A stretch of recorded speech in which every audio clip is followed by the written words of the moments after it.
कुफ्र जी फतवाउनि में एहतियात इंतहाई ज़रूरी आहे। मुस्लमान तेसीं ताईं काफ़र नथो थी सघे जेसीं ताईं कुफ्र जो कसद मतिलबु इरादो न करे, बिला जमा कुफ्र खे पसंदि न करे, अणॼाणाई में काफ़र नाहे थींदो।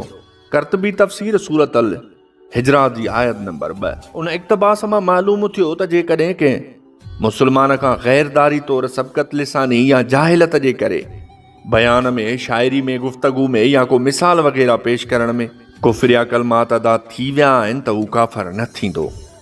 कंहिंजे कुफ्र ऐं ईमान जो फ़ैसिलो करणु एतिरो आसान न आहे जेतिरो सोशल मीडिया इस्तेमालु कंदड़ जज़्बाती ऐं मुतशद्दिद क़िस्म जे मज़हबी माण्हुनि आसान सम्झो आहे।